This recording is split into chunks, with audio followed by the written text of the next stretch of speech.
Hey everyone, Assalamualaikum. Welcome back to Fahim's Law Essential World, and it's me, Muhammad Fahim.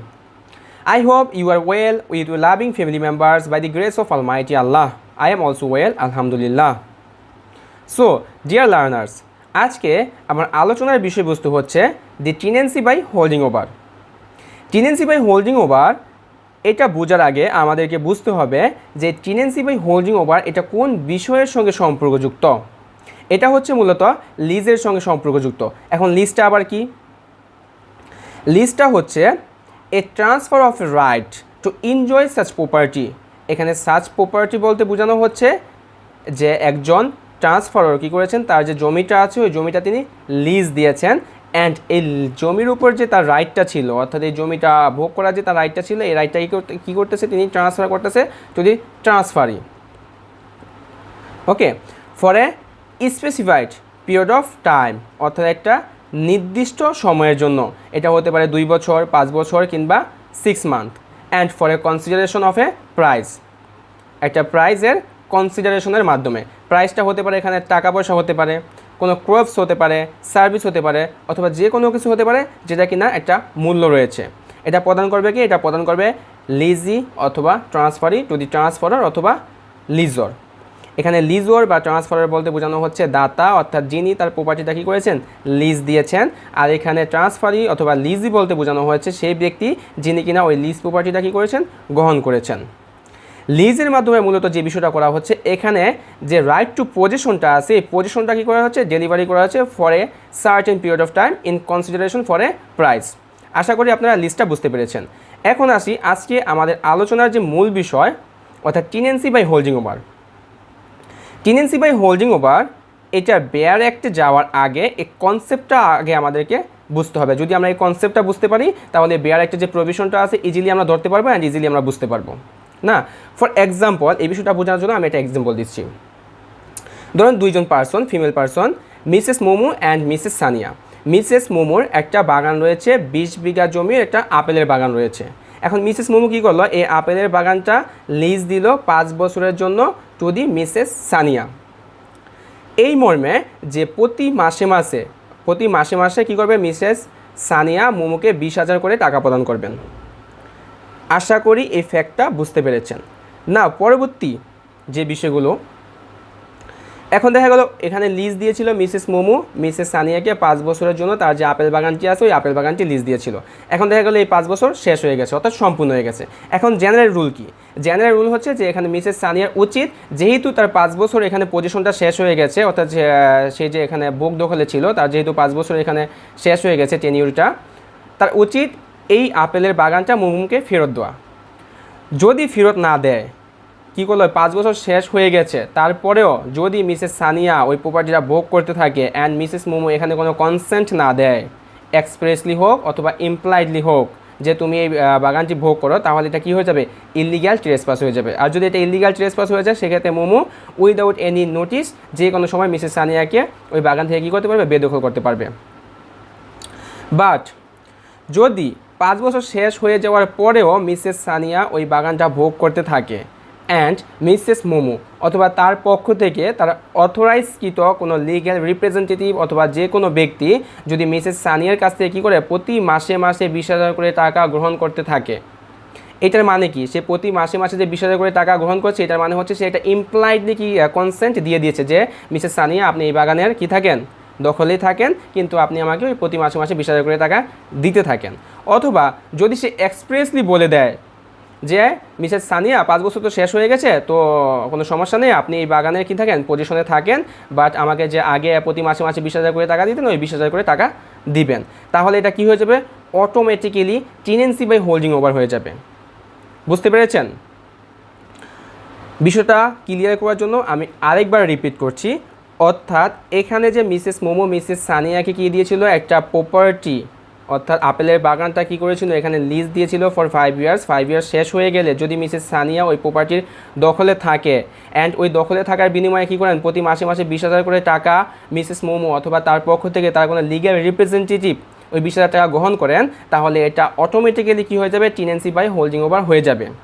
এটা বলা হয়েছে under section 116 of the transfer of property act 1882। And 106-এ আরেকটা বিষয় বলা হয়েছে যে এই যে এখানে যে টাকাটা দিচ্ছে 20,000 করে, এটা কি করবে, মান্থ টু মান্থ দিবে অথবা ইয়ার টু ইয়ার দিবে। অর্থাৎ প্রিভিয়াস যে লিজটা হয়েছিল ওই লিজের মাধ্যমে মিসেস সানিয়া যেভাবে টাকাটা দিয়ে আসছিল সেভাবে সে টাকাটা দিবে। এখানে আরও দুইটা বিষয় আমি বলে রাখি। যদি এই লিজটা কোনো এগ্রিকালচারাল পারপাস অথবা কোনো ম্যানুফ্যাকচারিং পারপাস অথবা এগ্রিকালচারাল ল্যান্ড রিলেটেড হয়ে থাকে তাহলে লিজের যে রেন্টটা আছে ওই রেন্টটা দিতে হবে ইয়ার টু ইয়ার। আর যদি কোনো এখানে বাসা ভাড়া হয়ে থাকে তাহলে ওই লিজের জন্য ওই লিজ প্রপার্টির এগেনস্টে কী করতে হবে, তাকে রেন্ট দিতে হবে মান্থ টু মান্থ। এখন আমরা বেয়ার একটি চলে যাই, দেখি বেয়ার একটি কী বলেছে।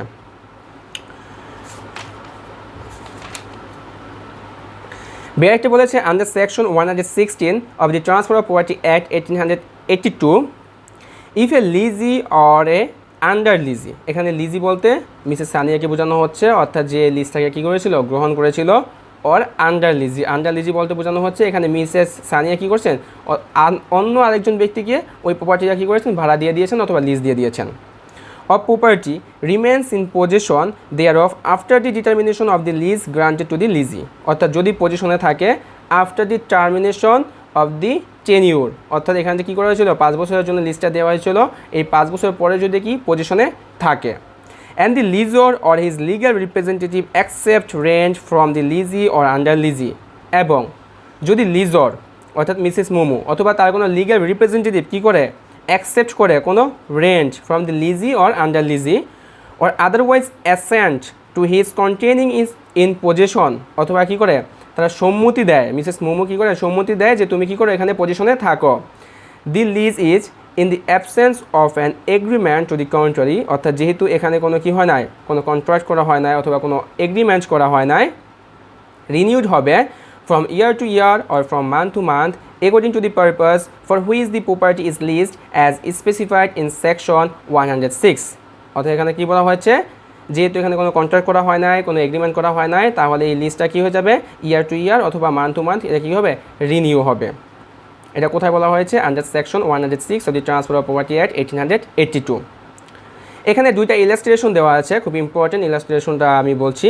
ফার্স্ট যে ইলাস্ট্রেশনটা দেওয়া আছে এখানে বলা হয়েছে A lets a house to B for 5 years, অর্থাৎ এ কী করেছে এখানে 5 বছরের জন্য বিকে একটা বাড়ি লিজ দিয়েছে।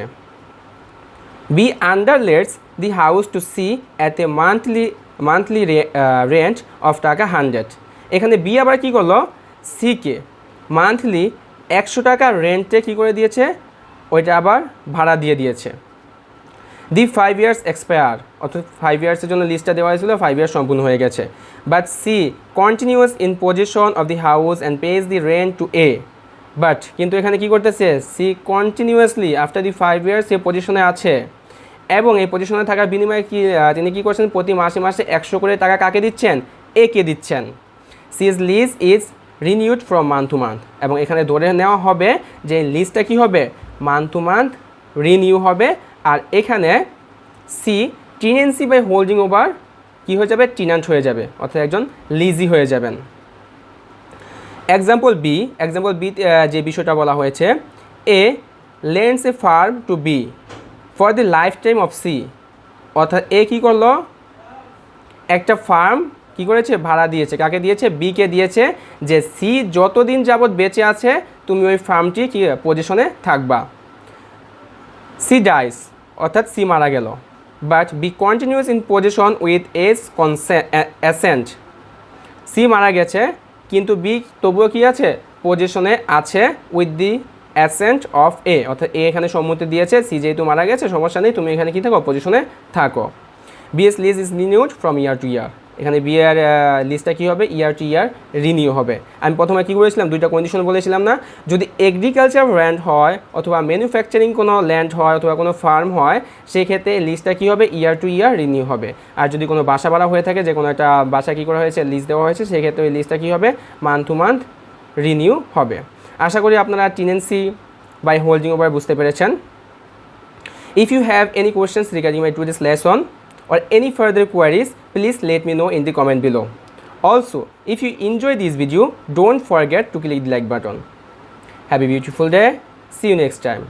Assalamualaikum and tata.